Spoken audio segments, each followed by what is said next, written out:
common misconception that people have about leadership is that leaders are born, and not made.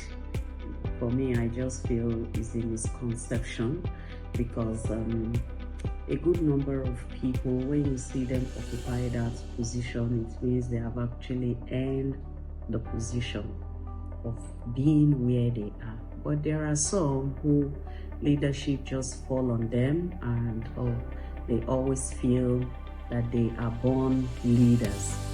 A good number of them still do well, but there are some that will equally fall along the cracks. So that's a misconception about leadership, and then leaders. There are some basic skills that as a leader you must have, and one of the key skills you must have is communication. You need to know how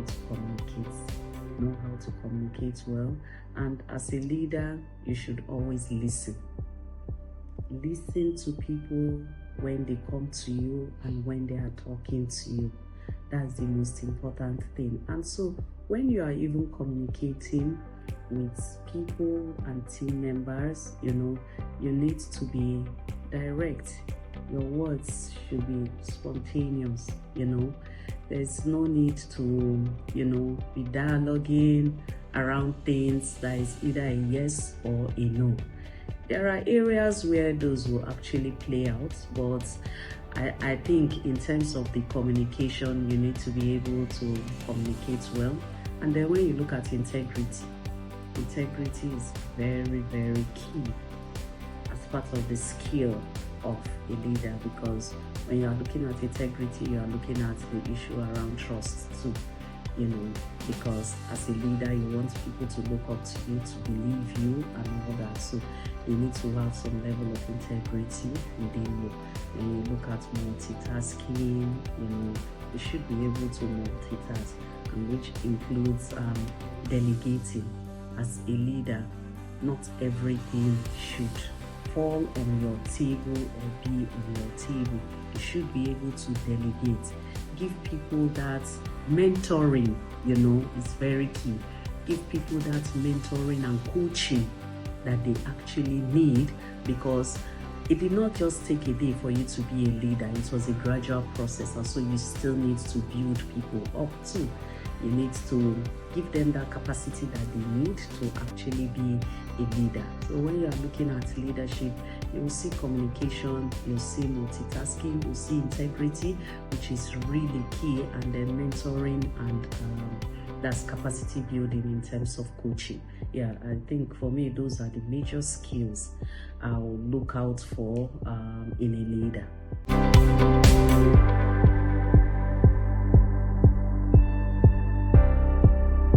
Leaders who are actually coming up, for you to be a leader is not a one-day journey.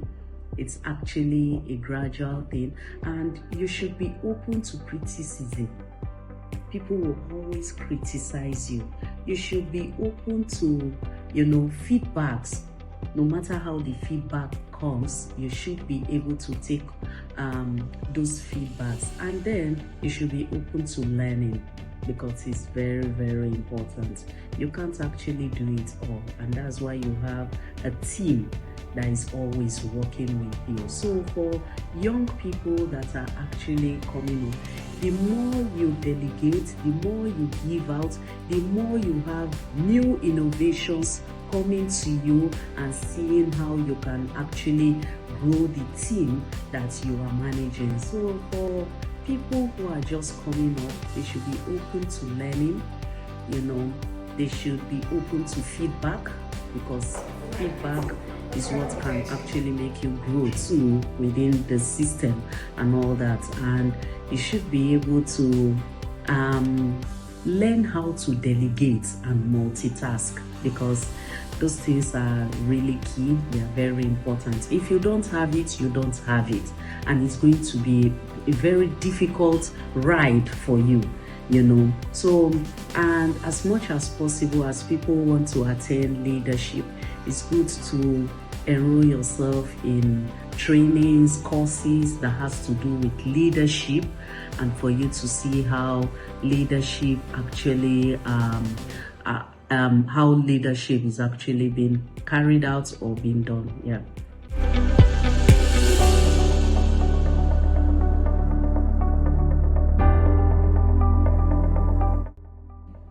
Yes, so the journey is a bit different for women, you know, because there are a good number of women who are at that leadership stage that, you know, they are women who has family, they have family to take care of, you know, comparing it with the opposite sex, it may not be. They have families too, but there are a good number of things that you see women do that is not applicable to the men, you know, like taking care of the home, taking care of the kids, you know, house chores. You finish that, you come to the office, you are on this position and you are top there on that position and you need to deliver. And there are a lot of uncertainties that actually before women when these things, because you have school runs. For some, you have school runs to do, you know, with your children and all that.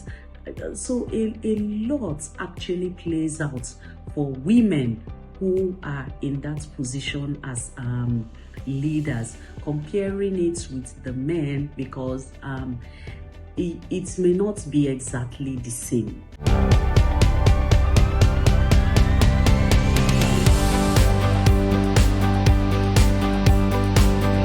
Okay, so for me, what actually works well with me is planning.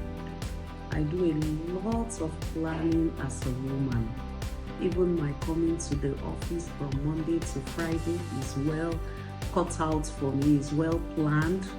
From Saturday, I'm already planning clothes to put on for the week, clothes or school uniform that the children need to put on, what meal they need to take to school, what meal I need to take to school. So you see, the planning is very important, and as a woman, you actually need to be organized. You should not be confused. People should not easily bring things to you that will demoralize you or confuse you. You should have a focus, you know, and your focus in life should be direct. So the other thing I try to do, apart from the planning aspect, my mind is open to the good, the bad, the ugly, you know. I position my mind towards challenges, because those are things that you actually cannot run away from. So we're getting ready. I'm getting ready to come to the office. I need to drop off the kids at school and all that. And before leaving the house, oh, I have a flat tire. And it's almost time to drop off the children in school and all that. At that point in time, do I have help in the house around that can easily help me? If not, do I need to call an Uber immediately? You know, so all those, so you equally plan, and then you give some level of space too, you know, for whatever may come in between that planning that you have. So it should be like a plan A, plan B, and then plan C. You know, the journey is actually not very easy, but I believe that if you have a proper planning in place, you will be able to succeed. Yes.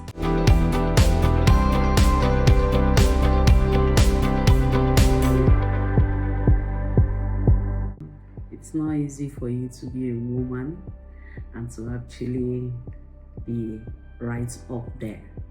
It comes with a whole lot of challenges, honestly. And I actually cannot mention what I have passed through during this period, during this journey of me being a leader. Is it about blackmail? Is it about, feeling as if, who is she? Just because she's up there and she feels she can just take any decision. So, you know, when you find a woman in a particular position, leadership position, it doesn't come easy because women go through a lot. So in the office, you are a leader. At home, you are submissive to someone. So putting the two together sometimes is really difficult, because when you get home, it's looking as if, oh, because you are a leader in the office, and so you are bringing that to the house, and but in your own mind and in your own senses, that's not actually what it is. All I needed is, oh, let the right thing be done. Let us just get it right. And so, oh, because she's a woman, she's too tough. Then, not to talk of, oh, when you are of the average height or you are short, you know. It's like, oh, these short people, I don't even want to argue with them because they can be very problematic. So you see, those are some generic things that you will just find that people keep talking about because a woman is leading a particular position.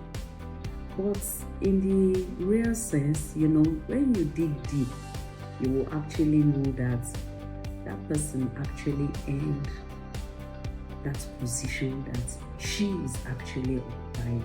So being a woman and being in leadership, oh, it's tough. It's tough. I think I'll just leave it at that because it's really not an easy journey. That's the truth. I'll let you know, but it's doable. You know, it's something that one can always achieve. The struggle will be so hard, most especially because of the gender that you are. So for me, it has been a tough journey, but worth it. And I appreciate because all those, for me, I count them as experiences. You know, I count them as experiences, and it's even make me to be a better person, a better version, you know, of myself. So that's what I'll let you know about. Thank you.